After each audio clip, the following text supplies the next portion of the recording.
Hai, ketemu lagi di Politik Fest. Kali ini kita temanya adalah bangkitnya UMKM ala Bang Sandi. Dari judulnya aja kan udah ketahuan ya, bangkitnya UMKM ala Bang Sandi. Ya tentunya kita sekarang sudah bersama dengan Bang Sandiaga Uno.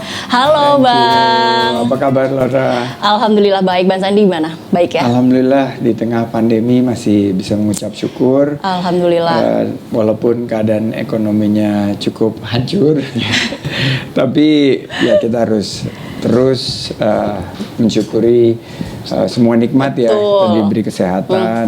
Kesehatan itu jadi yang paling penting banget ya Bang ya. Iya. Bener banget tuh.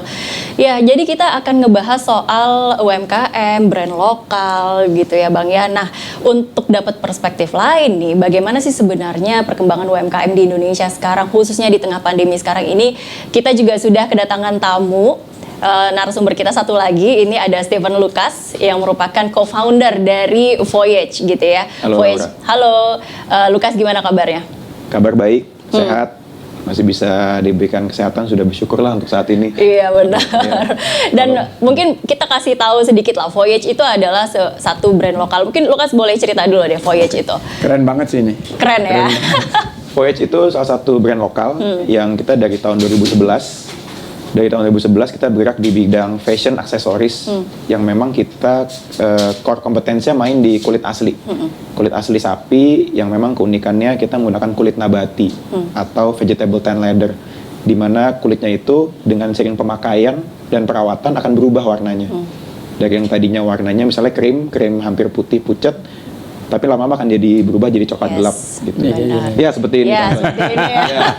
Kalau yang tahu kulit asli itu biasanya pasti tahu. Iya, aku soalnya punya produknya. Oh iya. Benar. Jadi memang yang kita jual perjalanan perubahan kulitnya itu ke customer gitu. Jadi kita juga kuat banget di brand value-nya, bagaimana orang yang memakai brand Voyage itu bisa mendapatkan sebuah pengalaman baru, perjalanan baru. Oke, 100% Indonesia lokal ya. Untuk I can say 70%. 70%. Karena kita memang tanpa dipungkiri masih ada beberapa material yang kita import dari luar. Oke, itu sedikit lah tentang Voyage begitu ya. Oke, Bang Sandi, kita ngomongin soal UMKM nih Bang. Kayaknya lagi berat-beratnya banget nih sekarang. Tadi sempat ngobrol di off air sama Lucas gitu ya. Kayaknya ini yang terparah deh kayaknya sekarang. Iya. Gimana menurut Bang Sandi? Di 20-30 tahun terakhir untuk UMKM ini yang terparah nih Laura. Karena di let's say krisis 97, 98 itu justru UMKM yang jadi tulang punggung. Betul. Ya. Di 2007, 2008 krisis global financial crisis, UMKM juga tegar. Dia tegak berdiri. Betul. Dan menjadi penyelamat ekonomi nasional. Di pandemi 2020 ini justru UMKM yang terpukul jatuh di ronde-ronde pertama, karena dengan adanya krisis kesehatan dan langsung disusul dengan PSBB, mobilitas dan aktivitas masyarakat itu berhenti, dan UMKM itu kan sebetulnya ada di garda depan. Betul. Dalam beberapa sektor ekonomi kita seperti konsumsi yang kita pakai sehari-hari. Tadi dengar ceritanya Voyage. Nah, kalau kita lihat total mungkin angkanya cukup staggering, sekitar 40 sampai 50%. Omsetnya terjun bebas. Iya. Dan sisanya yang 50% omsetnya turun antara 30 sampai 70%. Nah, ini yang menjadi tantangan tersendiri kan. Bagaimana kita bisa terus survive di tengah-tengah krisis. Gimana bertahan nih. Iya. Nah, saya selalu bilang sama UMKM, kali ini biasanya kan UMKM yang jadi penyelamat. Betul. Kali ini UMKM yang mesti diselamatkan. Nah, oleh karena itu semua upaya dan sumber daya yang kita miliki itu kita harus arahkan untuk recovery dan revitalisasi di UMKM. Senang juga sih dengar Voyage udah agak bounce back ya, waktu awal-awal kan turun banget. Nah, ini tipikal yang Bro Lucas hadapi ini, bahwa di awal-awal turun terus mereka melakukan pivot, melakukan brand value dan akhirnya bisa stabilize sedikit, walaupun ya pasti masih dalam keadaan yang cukup memprihatinkan. Tapi kalau misalnya oke lah ini pandemi sulit memang untuk siapapun gitu ya Bang ya, untuk bisnis mau UMKM mau bisnis besar begitu. Tapi kalau Bang Sandi melihat perkembangan UMKM dari beberapa tahun yang lalu sampai hari ini tuh seperti apa sih sebenarnya? Sudah cukup lumayan terakhir ini jumlahnya, selalu banyak yang fokus kepada jumlah UMKM. Saya selalu bilang jangan lihat kepada jumlahnya UMKM karena UMKM waktu saya 20 tahun yang lalu waktu pertama mulai membidangi UMKM dan mengurus pemberdayaan UMKM di berbagai organisasi itu UMKM dulu cuma 25-30 juta. Sekarang udah 64 juta. Nah, tapi itu bukan ukuran. Karena kalau kita lihat satu dari segi skala mereka banyaknya mikro dan ultra mikro. Terus kedua dari segi kontribusi, alhamdulillah kontribusi terhadap ekonominya masih 60%. Kontribusi terhadap penciptaan lapangan kerjanya juga besar 97%. Tapi dari segi akselerasi dan adopsi digitalisasinya masih di bawah 20%. Berarti mereka ini ketinggalan jauh. Terus sebagai bagian daripada rantai penciptaan nilai tambah ekonomi nasional itu mereka masih sangat rendah. Dan juga kalau dilihat dari segi sumbangsinya buat ekspor, UMKM kita masih rendah dibandingkan negara lain. Jadi buat saya UMKM perannya sangat strategis, membuka lapangan kerja, menggerakkan perekonomian. Kan banyak yang pikir bisnis kita ini atau ekonomi kita ini digerakkan mau usaha-usaha besar, ternyata kan enggak. Jadi UMKM. Nah, jadi kita harus fokus sekarang gimana caranya UMKM ini bisa bertahan. Ada dua sih sektor yang harus benar-benar difokusin. Ekonomi keluarga, pokoknya yang household ekonomi yang belanja sehari-hari kita, terus UMKM. Kedua, pemulihan ekonomi kita juga harus nanti mengarahnya ke sektor korporasi dan sektor perbankan. Tapi per hari ini fokus kita mestinya di Lukas dan teman-teman nih. Gimana caranya mereka dengan adanya wabah yang ya angkanya masih cukup mengkhawatirkan ya. Jadi gimana mereka bisa adopsi, mereka melakukan satu adaptasi dan gerakan-gerakan kita ini sebetulnya kan kita udah tahu resesi di depan mata kita. Gimana cara-cara kita untuk bertahan dan cari momentum yang baik untuk pivot terus mengambil peluang. Karena saya sendiri lahir sebagai pengusaha itu dari krisis tahun 97 itu yang membawa saya masuk ke kuadran sebagai pengusaha. Saya ngelihat peluang di bidang keuangan dan memulai usaha di bidang konsultan keuangan.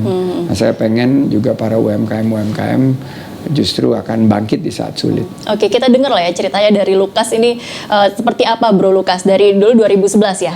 2011 berjalan sampai sekarang ini berarti hampir 10 tahun dong sekarang ya, hampir 10 tahun. Itu gimana perjalanannya sampai hari ini akhirnya menemukan satu kondisi krisis yang ya pastilah tidak ada yang merencanakan krisis ini terjadi dan tidak ada yang mengharapkan, tapi ternyata tuh lumayan cukup besar gitu menghantamnya. Gimana pengalamannya? Jadi sebenarnya kita itu lahir dari 2011 itu kebetulan tahun lalu Desember Bang Sandi datang tuh ke acaranya. Wall of Fates. Jadi kita tuh lahir dari komunitas denim jeans. Wall of Fates yang di GI ya? Di GI. Jadi kebetulan yang ramai banget. Jadi aku memang kebetulan dari 2008 itu aktif lah di komunitas Darahku Biru. Saat itu komunitasnya masih aktif banget. Dan kebetulan memang 2010 Wall of Fates kedua aku sempat jadi ketua acaranya. Nah, karena aku ngelihat banyak teman di situ, aku ngelihat teman-teman pada suka jeans. Mereka biasanya kalau udah suka jeans mencari barang komplementerinya, yaitu leather goods, barang-barang dari kulit, sepatu, sabuk, dompet. Nah, dari situlah sebenarnya ide Voyage itu keluar gitu. Dan kebetulan aku kuliah di Fastia Mulia untuk tugas akhir untuk bikin bisnis project. Aku kasih ide lah ke tim aku gimana kalau kita bikin seperti ini. Pada setuju, kita seriusin, garapin. Februari 2011 lahirlah Voyage gitu. Dan memang kita dari awal komitmen kita nggak mau cuman buat lulus aja, karena banyak teman-teman seangkatan yang bikin bisnis cuman buat lulus habis itu ditinggalin. Sayang karena udah pakai modal sendiri. Kita emang komitmen kalau bisa kita hidup dari sinilah gitu. Dan memang ya 9 tahun berjalan kita bisa terus jalan gitu, dan memang menjadi sumber penghasilan utama kita. Dari perjalanan itu memang banyaklah tantangan, cuman memang yang paling highlights mungkin ya pandemi ini ya. Karena apalagi ditambah sebenarnya 2-3 tahun terakhir itu secara bisnis Voyage itu lagi mau take off kembali. Itu dari yang tadinya jujur sempat stagnan, kita lagi mau take off lagi, kena pandemi ini jadi lumayan bisa dibilang restart banget sih. Gitu, kita mesti ubah ulang strategi segala macam, expense juga benar-benar kita cut. Segala rencana yang tadi kita mau cukup ekspansi di tahun 2020 ini udah lupain dulu semuanya. Kita survive dulu aja di tahun ini. Gimana tuh caranya? Ini kan berlima ya, berlima. 5 sekawan begitu. Itu menyatukan pikirannya ketika ada pandemi ini kan benar-benar harus shiftingnya itu benar-benar kayak dalam waktu nggak bisa mikir lama gitu, langsung brok gitu loh. Gimana caranya memutuskan? Mungkin ini bisa jadi pembelajaran juga untuk teman-teman yang sekarang mungkin baru memulai usaha, tiba-tiba kena pandemi gitu. Jadi memang waktu awal-awal udah pandemi makin kerasa ya ke dampak ke ekonomi, kita bisa dibilang meeting makin sering. Meeting bahas finance segala macem itu makin sering kita untuk membahas gimana nih supaya kita bisa survive. Langkah-langkah apa aja. Semuanya sih 360 kena semua, mulai dari memang mau nggak mau secara human resource juga kita ada yang dikurangin, gaji juga pasti ada cut, kemudian dari sistem produksinya pun juga produksi produk kita, cara jualan semuanya sih ngefek gitu. Jadi misalnya contohnya sebenarnya kita Voyage itu nggak pernah buka yang namanya sistem pre-order. Jadi bisa dibilang customer bayar dulu di depan, nunggu waktu baru untuk delivery.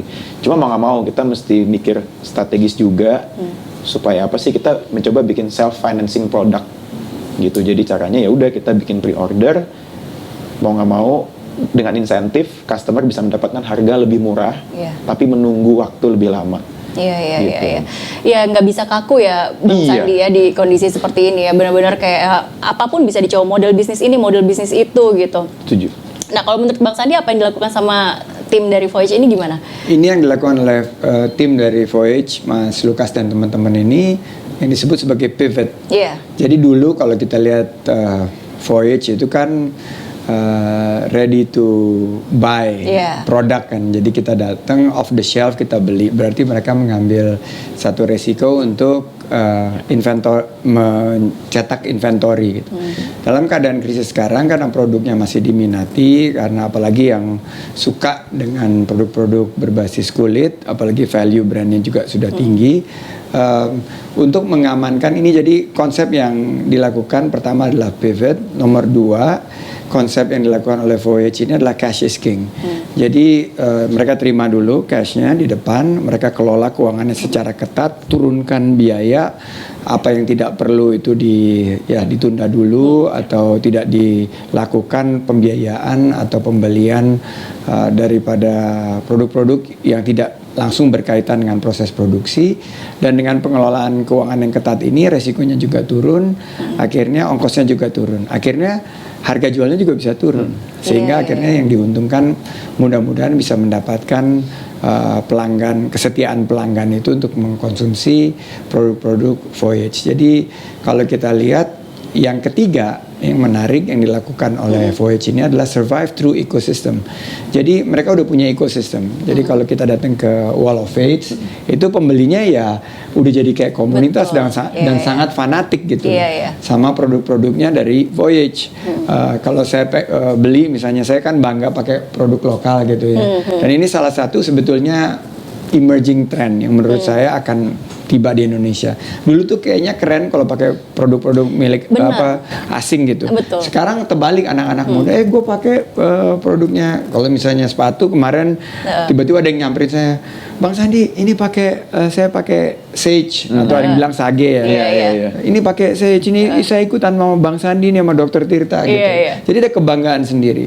Nah ini ada big emerging trend dan punya satu komunitas tersendiri. Ini yang disebut sebagai ekosistem. Akhirnya kita bisa bertahan karena ekosistem ini yang menjadi pasar kita.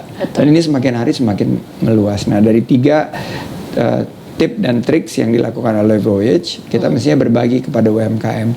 1, pivot, kita ubah strategi dan model bisnis kita. Nomor 2 adalah kita pengelolaan keuangan secara ketat, cash is king tadi dengan PO. Dan yang ketiga adalah survive dengan membangun jejaring komunitas. Oke, nah Bang, ini kan sebenarnya ada juga teman-teman yang mereka kena layoff gitu dari perusahaan begitu ya, ketika mereka mau membangun usaha di situasi krisis, dan Bang Sandi juga pernah di situasi itu, apa yang seharusnya teman-teman lakukan, atau mungkin apa yang waktu itu Bang Sandi lakukan gitu, masih relevan nggak untuk dilakukan sekarang? Beda banget ya. Beda banget ya. Karena saya waktu itu kan mulai pas krisis itu saya di PHK. Oke. Jadi teman-teman UMKM ini sekarang yang sudah startup dan mau tadinya kan kayak Voyage ini mau scale up, lagi pernah ngalamin stagnasi, terus lagi mau di rebranding, mau di repackage untuk naik. Nah, memang tantangannya berbeda karena dari 100% usaha-usaha yang startup hanya 20% yang bisa scale up. Itu udah jadi rumus lah, udah jadi formula khusus. Tapi yang 20% ini begitu mereka scale up, mereka size-nya sangat besar dan bisa mampu untuk mengarungi badai. Kalau lagi lautan itu badai, dan pelaut-pelaut yang tangguh itu kan yang bisa mengatasi badai yang lagi berkecamuk gitu. Nah, saya ngelihat waktu bedanya tahun 97, saya penuh dengan keterpaksaan. Begitu di PHK kan langsung banting setir. Saya berpikir waktu itu, waduh ini kena musibah seperti ini nih. Tapi ternyata ada hikmahnya, dan terakhir berujung berkah. Bahwa saya memulai usaha di bidang konsultan keuangan yang kebetulan pada saat itu passion saya di bidang keuangan dan investasi. Nah, berangkat dari situ, kalau saya bisa share sama teman-teman, kan banyak juga yang di PHK sekarang. Angka terakhir di Kadin bilang udah ada di atas 5 juta, malah yang sedikit mengkhawatirkan banget. Terakhir ada survei kalau nggak salah SMRC bilang ada 29 juta. Kan ini sepertiga daripada angkatan kerja kita. Betul. Nah, untuk para teman-teman saudara-saudara kita yang terpaksa dirumahkan atau di PHK itu, mungkin salah satu cara mereka adalah menggunakan pasar lokal ini, dan mereka tetap engage dengan usaha-usaha seperti brand lokal ini, menjadi reseller, menjadi dropshipper, dan memperkuat ekosistem ini. Karena pasar kita masih ada, tapi memang sangat mengecil sekarang. Tapi kita harus perkuat. Jangan sampai, jadi strateginya harus blue ocean. Kenapa nggak kita blue ocean, pasar kita perkuat, dan mudah-mudahan dengan satu tatanan perekonomian pasca COVID-19 ini kita bisa jadi pemenang. Iya. Kalau yang disebutin sama Bang Sandi tadi, kalau Voyage sendiri itu membuka peluang untuk reseller gitu nggak, Lukas?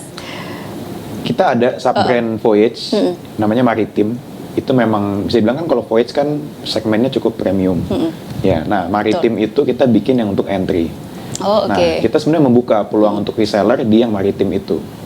Tuh, jadi memang untuk saat ini kalau untuk Voyage kita buka reseller sepertinya kurang pas dengan brand value kita. Tapi untuk yang Maritim itu emang kita ada arahnya ke depan untuk kita open buat reseller. Gitu. Iya.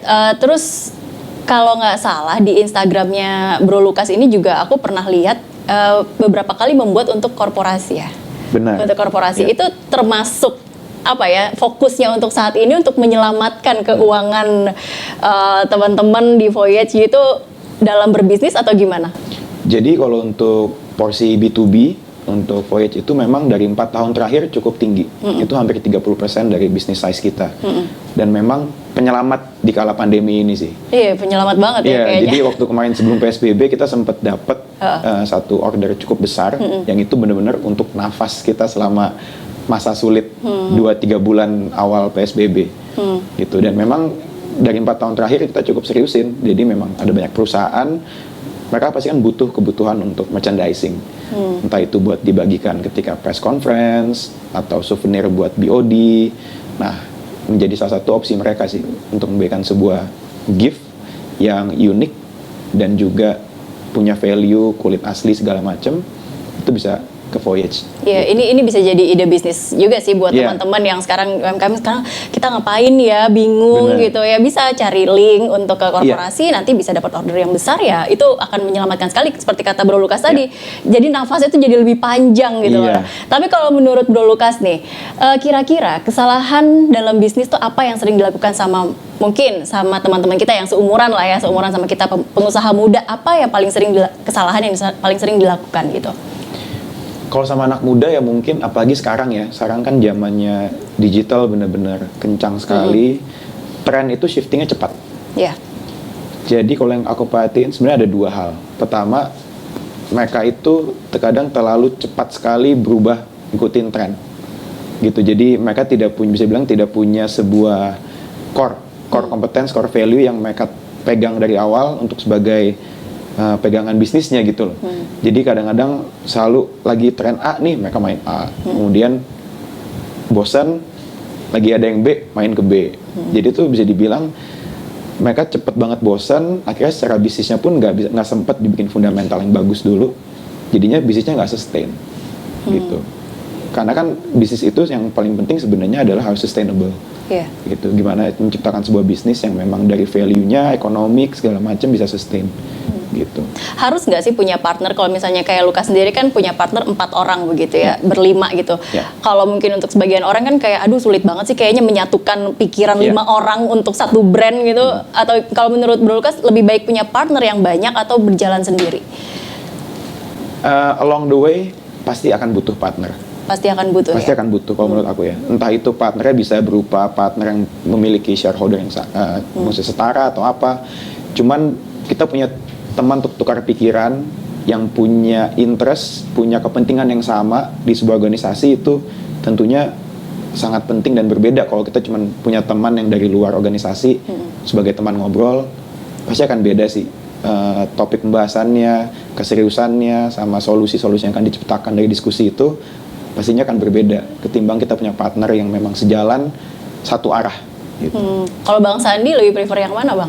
Two heads are better than one, selalu lah konsepnya itu bahwa ya mungkin. Tapi kan kesulitannya gini, kayak menyatukan banyak pikiran untuk jadi satu gitu. Nah ini adalah bisnis mungkin 5.0 ya. Kalau revolusi industri 4.0 itu digitalisasi, revolusi bisnis 5.0 itu adalah collaboration is better than competition. Jadi ternyata dengan berkolaborasi itu kita punya banyak angle, punya banyak wawasan yang selama ini mungkin kita tidak pernah memikirkan. Dan kalau kita punya 4 partner, saya waktu itu punya 2 partner ya, ini memudahkan sekali dalam hal kita mungkin partner, ada satu partner yang fokus di bidang marketing, ada satu yang fokus di bidang kerjasama, ada yang satu yang fokus di bidang produksi, ada yang di bidang finance dan lain sebagainya. Dan karakter-karakter ini yang penting kita sevisi. Kita punya visi yang sama, kita punya passion yang sama, dan integrity menurut saya. Kalau kita sama partner itu saling menghargai dengan kita menjunjung amanah dengan baik. Kita punya, saya pernah lihat usaha yang partnernya itu ada 4 atau 5 sukses. Tapi memang di awal-awal nggak bisa terlalu banyak juga. Nanti begitu kita sudah berkembang, usaha saya akhirnya di penghujung waktu saya serahkan kepada profesional itu, kita udah malah punya partner-partner dengan pihak asing. Kita udah bermitra juga sama pihak lokal dalam konsep-konsep yang cukup menarik sih. Ada private equity model, ada juga model VC, ada model-model seperti angel investing. Jadi kita punya beberapa model yang kita lakukan, dan ternyata kalau kita bisa melihat peluang dan bersikap fleksibel, nimble, kita cepat menyesuaikan, itu bisa kita eksekusi dengan baik, dan hasilnya juga alhamdulillah kinerja keuangannya dari usaha-usaha itu juga positif. Iya, karena gimana pun untuk satu orang pun juga nggak bisa untuk expert di banyak bidang gitu kan. Itu yang saya selalu argue bahwa saya mengerti, I know my strength and also I know my limitation. Saya tahu kelemahan saya dan saya tahu kekuatan saya itu di bidang keuangan dan dari segi analisa investasi. Untuk operasi ya saya perlu partner yang punya pengalaman di bidang operasi. Untuk misalnya dari segi marketing, dulu saya belum banyak kenal orang, saya perlu yang lebih bisa menjual keluar. Terus saya ini orangnya sangat, kalau bisa dibilang ya, sekarang udah agak berubah. Dulu itu sangat cautious, sangat risk averse. Padahal seorang entrepreneur itu harus risk taking. Untuk ngambil peluang itu kan harus berani ngambil resiko, harus bersikap proaktif. Betul. Nah itu yang akhirnya mulai bertransformasi untuk membuka lapangan kerja seluas-luasnya dan menciptakan solusi-solusi ekonomi, gimana harga-harga bahan pokok atau pangan, energi yang jauh lebih murah. Ya kita harus berani mengambil satu resiko, bersikap proaktif dan terus berinovasi. Nah, ini aku juga penasaran bagaimana pandangan Bang Sandi tentang brand lokal di Indonesia sekarang itu, apakah mereka sudah bisa bersaing dengan brand global gitu? Apa masih kesulitan, apa masih struggle gimana? Nanti aku juga akan tanya sih sama Bro Lukas gitu. Saya bias ya karena saya memang udah membina UMKM lama, saya sangat percaya bahwa brand lokal bisa dan mampu untuk bersaing. Namun saya juga jujur ya, apalagi Bro Lukas ini di dalam satu perjuangan sama-sama ya, beliau ada gerakan darah biru, ada gerakan macam-macam lah yang tentang mendorong brand lokal. Memang dari segi 5-10% yang di atasnya udah siap, tapi ke bawahnya itu ada jurang yang sangat dalam, gapnya sangat tinggi. Karena UMKM yang lain itu mungkin memproduksi 10 sampai 20 unit itu bisa, tapi begitu mereka mau scale up, terus mereka harus main di big league, di liga yang besar, wah mereka kerepotan karena mereka belum adopsi digitalisasi, mereka belum memiliki strategi keuangan yang tepat. Karena dapat order banyak itu kan berarti juga harus punya modal kerja yang besar. Benar. Jadi kalau dia nggak siap ya keteteran, akhirnya kualitasnya turun, akhirnya kepuasan pelanggannya juga tidak bisa dia dapatkan. Nah ini yang selalu saya gunakan kesempatan untuk mementoring. Nah brand-brand seperti Voyage dia ready, dia bisa disandingkan dengan sorry to say yang luxurious brand yang lainnya, dan nggak kalah produknya emang bagus gitu loh. Tapi kalau ini bisa kita lebih tularkan dan motivasikan ke lebih banyak UMKM, brand lokal kita akan sangat kuat. Kuncinya mana? Pasar dalam negeri dulu lah, fokus dulu di sini. Fokus di sini. Kalau di sini kita udah eksis, kita juga bisa perluas ke luar negeri. Karena saya sering banget ngeliat misalnya nih sepatu branded, kita nggak usah sebut merek gitu ya, tapi itu brand global, made in Indonesia. Artinya Indonesia tuh mampu kan memproduksi itu semua. Sangat mampu kan, berarti kemampuan kita produksi sudah ada, tapi kita masih kurang di bidang desain.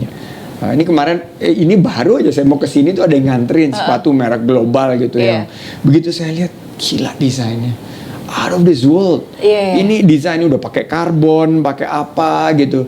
Saya pikir mereka memang 2-3 langkah di depan kita dari segi desain, researchnya kuat, udah gitu, packagingnya, brandingnya, tadi disebut brand value sangat kuat gitu. Jadi ya kita punya banyak PR sih, tapi saya nggak patah semangat. Saya yakin teman-teman di lokal ini akan mampu untuk catch up, dan kita juga butuh dukungan semua media, pemerintah, dunia usaha maupun juga komunitas masyarakat. Kita perkuat brand lokal karena ini kunci kita untuk mengambil kesempatan ini. Justru pasca pandemi ini kita perkuat pasar lokal kita.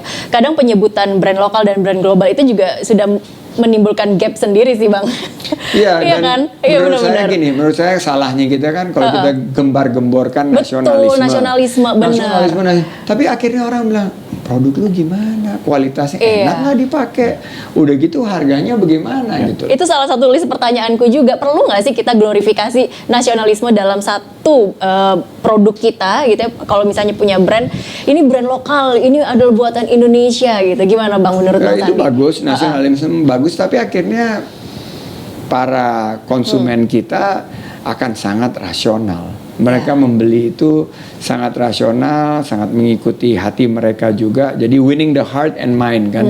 Gimana caranya kita menangkan? Nggak bisa cuma bilang ini brand lokal nasional harus beli. Nggak, kita harus bilang juga ini ada kegunaannya. Dan yang menarik tuh dari Voyage misalnya, yang mereka jual kan adalah produk life cycle-nya. Jadi semakin lama dipakai, semakin keren warnanya gitu loh. Kalau kita udah tahu pakai produk Voyage kalau masih warnanya putih atau kecoklatan. Masih baru banget tuh. Ya. Baru banget. Kalau udah lama udah agak hitam gitu. Saya ada tuh yang sering dipakai jadi warnanya agak gelap gitu. Jadi experience yang dijual dan kita kayaknya udah siap untuk nggak hanya main niche tapi main benar-benar retail yang agak luas. Dan kesempatan pandemi ini saya justru ngelihat kayak reset button. Jadi kita bisa menggunakan kesempatan ini ya untuk mendukung produk lokal yang berkualitas dengan harga yang terjangkau untuk menjadi tuan rumah di negeri sendiri. Oke, kalau Bro Lukas gimana pengalamannya bersaing dengan produk global gitu? Jadi benar kata Bang Sandi, kita sendiri memang dari awal pun masih sampai sekarang fokus dulu dalam negeri. Itu yang kita kuatin dulu untuk eksis, benar-benar kita mencoba untuk menjadi top of mind untuk masyarakat Indonesia. Pengen beli dompet kulitnya yang bagus apa ya, dan kita pengennya top of mind mereka tuh ada brand kita di situ. Dan itu kita masih striving untuk menuju ke sana. Nah, cuman memang dari awal kita berdiri di 2011, kita sudah ada order-order yang berdatangan dari luar negeri. Karena kan memang website kita juga applied juga di luar negeri, dan memang customer luar negeri itu bisa beli langsung. Tapi memang secara porsi tidak besar, gitu. Kita juga pernah ikut trade show waktu itu ke Jerman sekitar 3-4 tahun lalu untuk mencari buyer lah di sana. Dan memang benar, it's another game.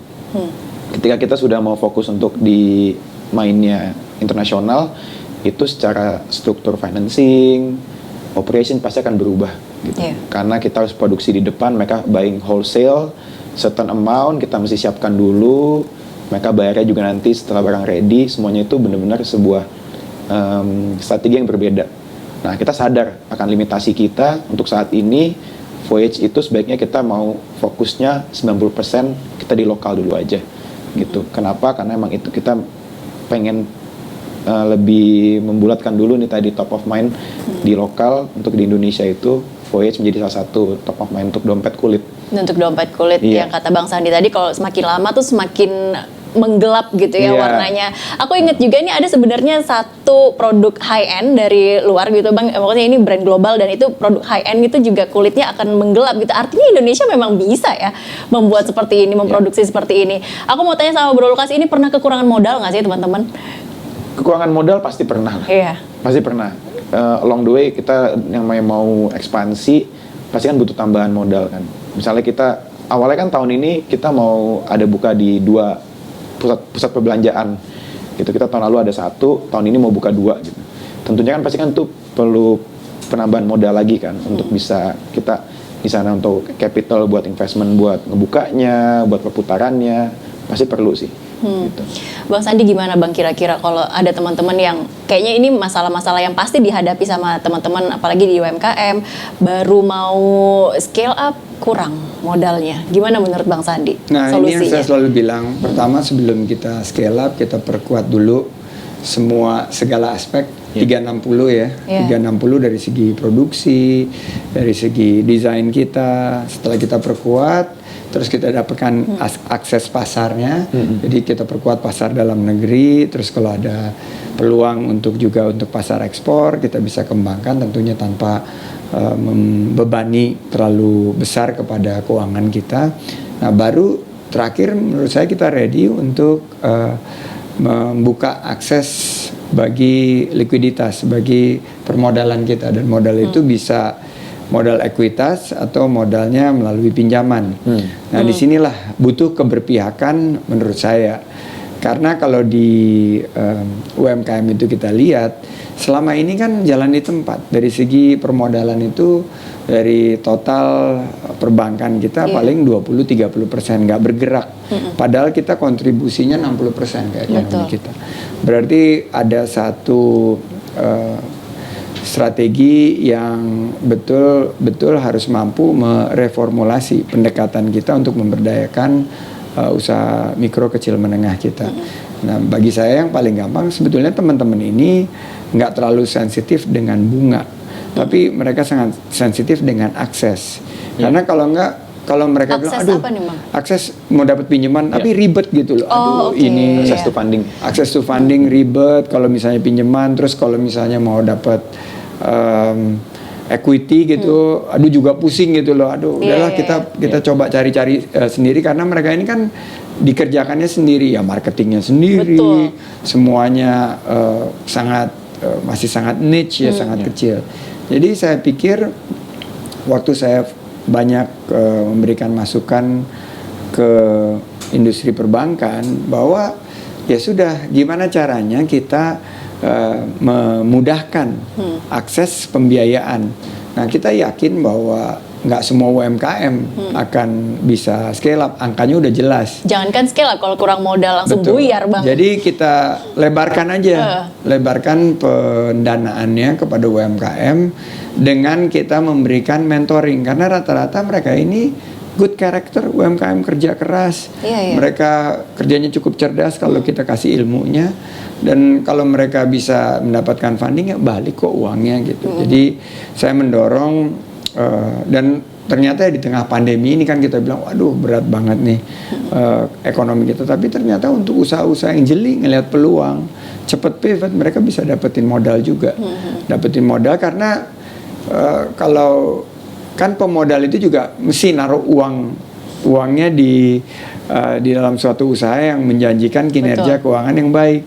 Nah, kalau kita bisa mengemasnya dengan tepat, terus kita juga memberikan satu layanan yang cepat, saya yakin para UMKM ini juga bisa tumbuh, berkembang, scale up, dan mendapatkan akses pemodalannya. Oke, sekarang itu kan lagi rame banget kalau startup itu dibiayai sama Ventura, Bang. Itu bisa jadi model ini nggak untuk teman-teman mungkin yang ya mau bikin nih startup gitu, terus tiba-tiba ya udah kita cari modalnya dari Ventura gitu. Bisa banget, tapi saya selalu bilang bahwa untuk startup terutama yang teknologi ya. Iya. Kalau teman-teman yang ada di grupnya Bro Lukas ini sih alhamdulillah mereka tuh nggak burn money ya, nggak. Lihatnya ini udah PO, udah brandnya kuat, mereka sekarang berani PO gitu, berarti kan mereka sangat mengelolanya itu uangnya dengan sangat hati-hati gitu. Nah, banyak yang di sektor teknologi itu dulunya ya, ini sebelum pandemi, konsepnya itu ya udah kita spend. Yes. Dan gimana caranya kita spend, dapatkan uang dari luar, dan kebetulan waktu itu kita kebanjiran uang dari luar negeri. Akhirnya juga banyak investasi-investasi yang sepertinya terlihat tidak terlalu memiliki fondasi yang kuat, sehingga begitu ada pandemi karena mereka harus melakukan rasionalisasi yang secara drastis gitu. Jadi saya bilang bahwa konsepnya udah berubah, trennya juga udah berubah. Kita nggak boleh, dulu ada konsep namanya burn rate. Jadi sebulan itu kita bakar duit berapa gitu. Bakar duit tuh istilahnya. Saya sampai bingung gitu loh, waduh kok duit dibakar sayang banget gitu loh. Terus tapi mereka waktu itu bilang dapat kok duitnya. Saya bilang nih saya udah terlalu jadul ya untuk bisnis kekinian. Ternyata tapi nggak, begitu pandemi usaha-usaha yang memiliki pendekatan penuh dengan kearifan dan kehati-hatian itulah yang survive. Jadi disinilah bisnis model kita diuji. Saya yakin kalau kita kelola menghadapi krisis ini dengan penuh kecerdasan kita untuk menangkap peluang, kita adaptasi cepat ke digitalisasi, karena tren yang juga tidak akan menjadi unstoppable atau tidak akan bisa di reverse itu adalah digitalisasi. Semua akan ke arah. Oke, kalau Bro Lukas gimana? Ada nggak? Mungkin kalau Ventura yang itu mungkin untuk perusahaan teknologi seperti yang Bang Sandi bilang ya. Tapi kalau Bro Lukas sama teman-teman ada nggak kepikiran untuk atau mencari modal P2P lah gitu? Ada, pastinya ada ya. Kita karena era sekarang ini, apalagi lagi pandemi, segala macam opportunity kita lihat. Jadi nggak bisa seidealis zaman dulu. Kita lihat kesempatan-kesempatan itu dan tentunya terbuka sih untuk itu.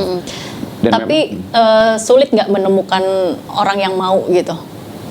Untuk saat ini sebenarnya kalau saya baca dari berita terakhir kan sebenarnya Ventura gitu ya, lagi sering belanja nih. Tapi itu jadi sebagai pelaku juga harusnya hati-hati juga gitu. Kita milih-milih Ventura itu kan kita sering dengar seperti kita nikah lah. Jadi kita harus tahu dulu satu visi, saling mengenal, nggak bisa buru-buru, dan memang harus pelan-pelan, satu visi, tujuannya sama dan cocok bisa gitu. Iya. Jadi kalau P2P, tapi juga kadang ini nggak sih harus cari yang benar-benar, kalau misalnya tadi Bro Lukas bilang Voyage ini kan kita pasangnya di pasar premium gitu. Iya. Nah itu kan agak sulit ya kadang-kadang, banyak orang yang, aduh nanti sulit nggak jualannya gitu. Itu sulit nggak sih harus menyatukan visi gitu sama pemodal gitu. Tadi Bang Sandi benar banget. Kita sendiri Voyage itu adalah sebuah brand yang sangat percaya organic growth. Iya. Bisa dibilang 80% bisnis kita ini organic growth. Jadi paid search-nya atau enggak paid buying, jadi burn rate itu sangat-sangat kecil. Jadi selama hampir 10 tahun ini kita benar-benar organik lah bisa dibilang. Nah memang untuk menemukan venture capital dengan punya visi yang sama itu tidak semudah yang seperti digital company yang burn rate-nya tinggi gitu. Nah itulah kenapa sebenarnya untuk menemukan visi yang sama, untuk kita organik, semuanya sustainability, balik lagi ke net income-nya, profit-nya berapa, itu nggak mudah. Tapi sekarang pun setauku makin banyak venture capital yang mulai looking into bisnis yang sudah bisa profitable, sudah bisa making money, sudah hijau lah. Udah hijau gitu ya. Istilahnya. Jadi mereka juga nggak ngeraba-raba gitu ya Bang ya. Iya, dan kan sekarang bukan hanya visi kan. Iya. Semua juga terbuka sekarang seperti crowdfunding, peer-to-peer, friends and family itu jarang banget disentuh. Tapi network yang paling mudah sebetulnya untuk permodalan kita adalah friends and family. Dengan jejaring kita, ada order nih gede nih kita dapat, mau nggak berbagi. Nah zaman dulu kan gue bayar bunga lo lah, tapi sekarang aduh udah janganlah, kita mendingan sama-sama bagi hasil aja gitu loh, supaya kita ikut ngerasain dan supaya jadi penglaris gitu. Nah banyak teman-temanku juga gitu sekarang collab modalnya dari sini, yang dikerjakan bareng-bareng, terus dalam keadaan sekarang kan nggak bisa terlalu long term ya, semuanya short sama medium term. Jadi begitu dapat project ini langsung cash out, bagi. Nah memang topografi bisnis kita berubah sih setelah pandemi ini. Nah, gimana pemerintah, industri perbankan, industri visi, industri lain juga harus mulai menyesuaikan, karena kan begitu situasi pasar berubah, para startup dan pengusaha-pengusaha UMKM ini juga sebetulnya yang paling cepat berubah ini mereka, karena mereka nggak punya organisasi yang besar dan kompleks dan birokratis gitu. Mereka cepat beradaptasi, dan begitu mereka beradaptasi, sekarang kesempatan pemerintah untuk juga melihat nih, karena kalau nggak mereka kebentur-bentur perizinannya, pajak, gitu-gitulah. Jadi menurut saya sekarang ini waktunya kita sama-sama menopang bersatu untuk mengatasi krisis pandemi COVID-19. Oke, ngomong-ngomong soal pemerintah, Bro Lukas, ini kan kemarin sebenarnya pemerintah juga sudah katanya akan ada insentif pajak, insentif listrik gitu. Dirasain nggak sama teman-teman di Voyage? Atau apa sih sebenarnya yang teman-teman harapkan, kebijakan seperti apa sih gitu, insentif seperti apa sih gitu untuk bisa bertahan lah paling nggak di tengah pandemi ini? Kalau dari kita itu memang beberapa insentif yang saat ini sudah berjalan oleh pemerintah sudah kita lakukan. Contohnya seperti yang insentif pajak PPH, kemudian juga yang terkait dengan restrukturisasi loan. Karena kan kita juga lagi ada cicilan, itu juga kita lagi menempuh jalur itu, lagi sedang direview. Kemudian harapan-harapan selanjutnya ya memang tadi yang seperti Bang Sandi bilang ya. Kalau misalnya bisa ada semacam financial, bantuan dari financial dari pemerintah demi keberlangsungan UMKM, itu memang sangat-sangat penting. Karena memang tadi benar, akses untuk kesananya itu bagi startup yang sulit gitu. Karena biasanya kebentur birokrasi, hal-hal seperti itulah, perizinan yang mungkin akan memperlambat waktu prosesnya. Takutnya udah keburu amit-amit kolaps, baru mungkin bisa ada. Ini yang saya bilang, jangan sampai ada permanent damage atau kelumpuhan yang permanen. Nah, kelumpuhan permanen ini apa? Kelumpuhan permanen kalau misalnya UMKM udah harus terpaksa, kan tadinya mereka ini mantap nih makan tabungan. Jangan sampai makan tabungan. Mereka tadi bukan mantap pakai P, pakai B, mantap makan tabungan. Fase kedua itu saya pernah ngalamin juga, mindset, yaitu makan hasil jual aset. Nah, aset kalau selama itu adalah aset konsumtif mereka, nggak apa-apa. Misalnya mereka jual, ya waktu itu saya waktu mulai usaha, istri saya jual perhiasan gitu. Tapi jangan sampai mereka menjual aset produktif mereka, Karena kalau aset yang dia jual itu berkaitan dengan kegiatan ekonomi mereka, misalnya kalau UKM yang di bawah tuh motor, atau UMKM yang misalnya Pak Warsian yang jualan warteg di depan sini nih, itu mobilnya dia. Kalau mereka harus menjual itu akan langsung menghantam kelangsungan daripada usaha mereka. Jadi jangan sampai mereka masuk fase ini yang saya selalu bilang bahwa jangan ditunda-tunda, cepat kasih likuiditas ke UMKM. Karena begitu mereka pegang cash, mereka bisa melakukan perencanaan gitu. Tapi begitu mereka nggak pegang cash, tabungan udah mulai habis, mereka harus ngambil keputusan. Dan itu yang harus kita hindari. Kalau menurut Bang Sandi, apa yang dilakukan pemerintah sekarang ini gimana? Dari segi polisinya tepat, dari segi skala nanti kita lihat, karena kita belum tahu dalamnya jurang resesi ini seperti apa. Tapi dari segi akselerasinya sangat memprihatinkan, karena udah 5 bulan dari Presiden mengumumkan ya paket ini. Kita lihat dari segi penyerapannya masih sangat rendah. Padahal uangnya udah ada kan. Uangnya udah ada, tapi kenapa apa yang ini ya, tadi mungkin birokrasi atau apa gitu. Saya pernah di pemerintahan, saya tahu gitu. Waktu saya di pemerintahan itu ya memang birokrasi itu tidak memiliki insentif untuk melakukan hal-hal yang inovatif. Nah, jadi memang ini yang harus kita berikan terobosan, kita harus berikan payung agar mereka berani mengambil inovasi, karena ini sekarang ekonomi kita lagi nggak baik-baik aja gitu. Ekonomi kita lagi perlu bantuan, apalagi UMKM. Apalagi UMKM juga diharapkan sebenarnya untuk membantu perekonomian gitu. Tapi idealnya Bang Sandi, kalau misalnya dalam kondisi krisis seperti ini, itu seharusnya berapa bulan sih pemerintah itu untuk merealisasikan kebijakan yang sudah direncanakan? Nggak ada rule of thumb yang benar. Kalau di Amerika itu Trump ngambil keputusan misalnya membagi $1.200 ke semua rakyat Amerika. Itu mereka eksekusi dalam waktu 3 minggu. 3 minggu. Pemerintah Singapura lebih hebat lagi. Waktu mereka bagi uang terutama untuk usaha-usaha kecil dan menengah, mereka perlu waktu hanya 2 minggu. Nah, kita negara besar, tapi Amerika juga besar, 300 juta lebih kan. Nah, kita sekarang ini akan sangat-sangat membantu kalau misalnya jedanya itu nggak lebih dari 3 bulan. Nah, ini udah lebih dari 3 bulan, udah hampir masuk bulan ke-5 kan. Udah terseok-seok sekali ya ini. Nah, misalnya kayak gini, cicilannya, kalau nggak ada program pemerintah yang membantu, misalnya teman-teman kayak Voyage yang lagi merestrukturisasi cicilannya atau merestrukturisasi pinjamannya, tiba-tiba dia dapat, insya Allah ya dapat order gitu, dapat order terus dia butuh pendanaan kan. Nah, kalau restrukturisasinya ini belum selesai yang awal ini karena birokrasi dan lain sebagainya, dia akan susah dapat funding yang berikutnya. Makanya saya bilang harus ada dorongan yang betul-betul berpihak kepada UMKM. Oh, ini UMKM, ini yang paling pasti harus kita selamatkan. Ayo kita prioritaskan gitu. Kalau tidak harus bergantung pada pemerintah, apa yang bisa dilakukan sama teman-teman? Teman-teman sebetulnya mereka nggak pernah bergantung sama pemerintah. Nggak pernah ya? Begitu saya ketemu ya, makanya kita yang justru bergantung sama pemerintah, yang justru bergantung sama UMKM gitu, karena mereka menciptakan lapangan kerja. Tapi kali ini kan dia terpukul jatuh dulu di awal-awal. Jadi saya selalu bilang, kenapa nggak ya udahlah 50-50 dibantu likuiditasnya aja dulu.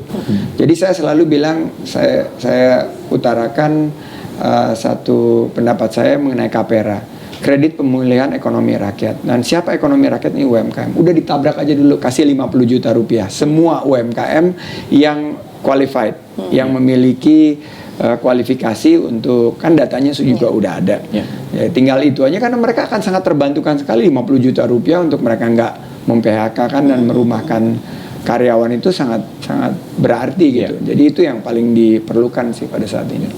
Kira-kira cukup nggak 50 juta Bro Lukas? Untuk kita sepertinya masih kurang. Karena skalanya lebih besar. Ya. Tapi kan yang ya dia udah di level yang sangat tinggi. Untuk level-level yang Voyage sih disesuaikan. Jadi 50 juta itu yang mungkin yang paling banyak populasinya. Misalnya yang bisnis kuliner sebetulnya yang paling banyak tuh, mulai dari makanan, minuman, itu sangat berarti buat mereka dapat.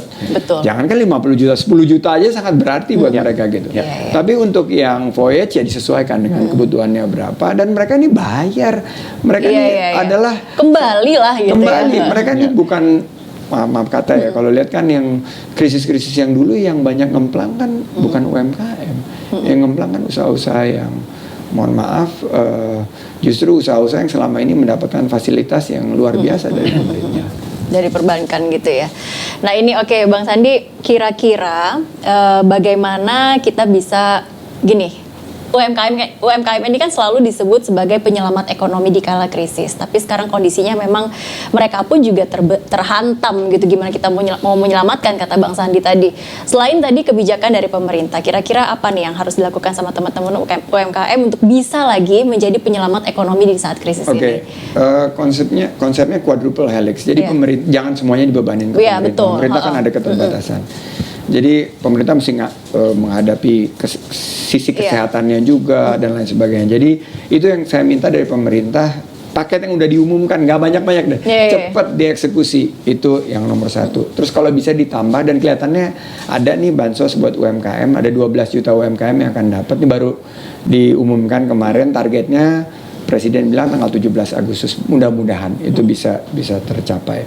Nah untuk masyarakat ya udahlah konsumsi produk-produk lokal. Untuk sementara puasa dulu, beli produk-produk yang bukan brand lokal. Kenapa? Untuk membantu UMKM. Jadi kita membiasakan kemarin ini waktu lagi parah-parahnya pandemi, kita tiap hari saya nggak masak di rumah, beli aja udah dari produk-produk.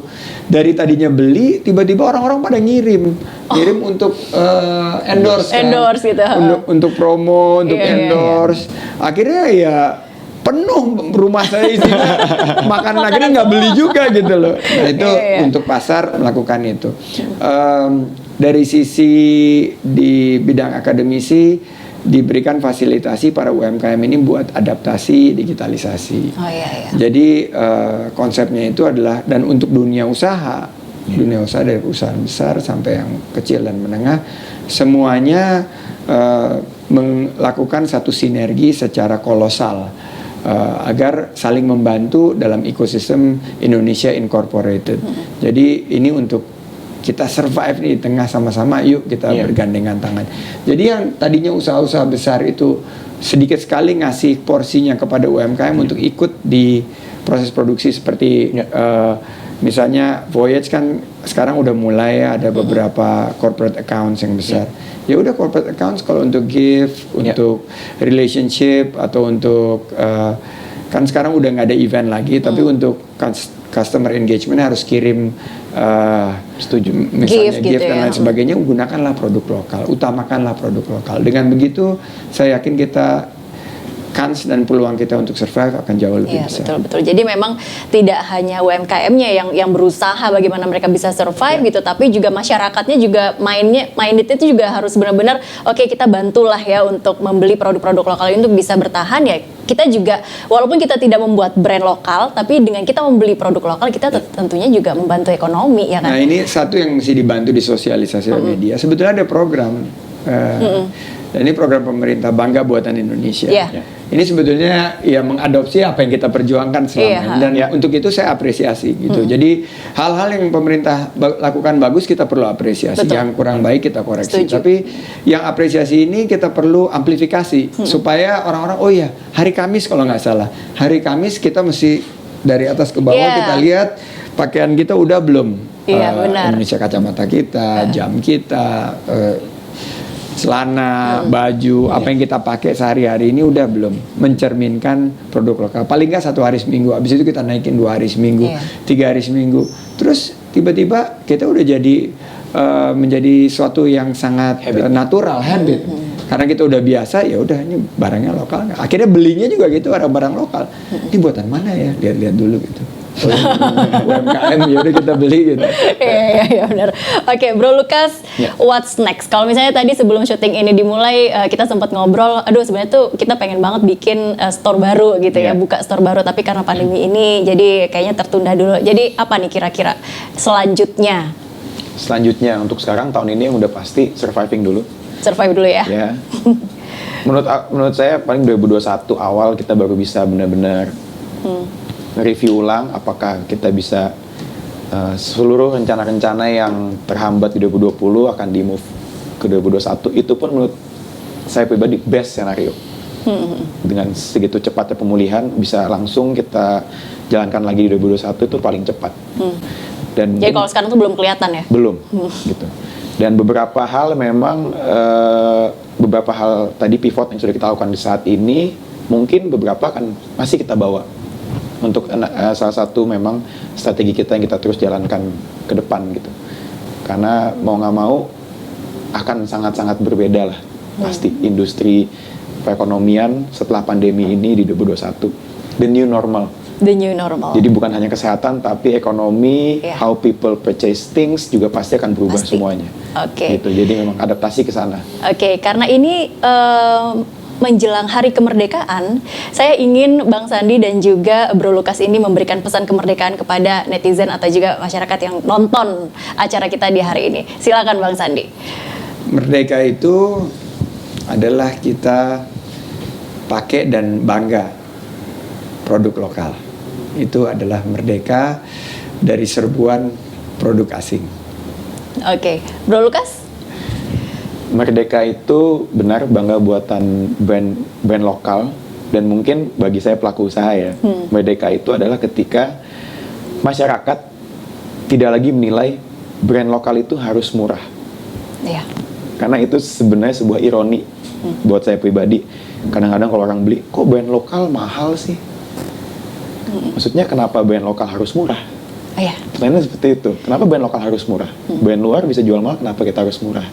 Keren banget. Keren sih. Keren banget. Keren banget. Ini pesan kemerdekaan. Jadi benar-benar brand lokal tuh ya merdeka gitu, nggak ada stigma apapun gitu ya. Tidak ada kalau label gitu. Merdeka itu kalau brand lokal bisa buka lapangan kerja seluas-luasnya. Itu Iya. keren banget. Dan produk-produknya berkualitas. Benar. dan menjadi kebanggaan bagi kita.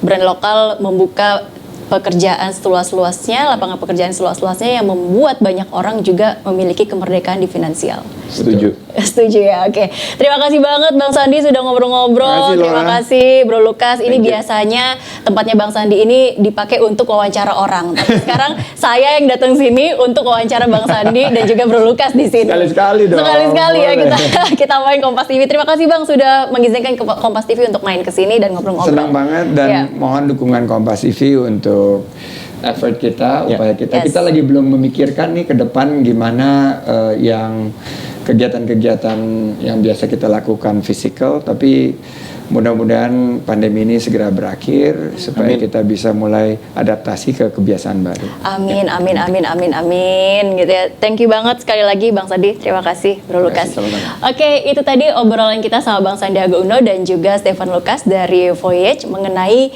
bagaimana sih perkembangan UMKM di Indonesia dan juga brand lokal gitu ya. Kalau tadi sih sebenarnya program kita adalah bangkitnya UMKM ala Bang Sandi. Semoga obrolan kita ini bisa menjawab semua keresahan teman-teman yang saat ini juga sedang membangun usahanya, sedang membangun UMKM. Saya Laura Elvina pamit, sampai jumpa. Thank you ya Bang. Thank you Bang Thank Sandi. you. Thank you Laura.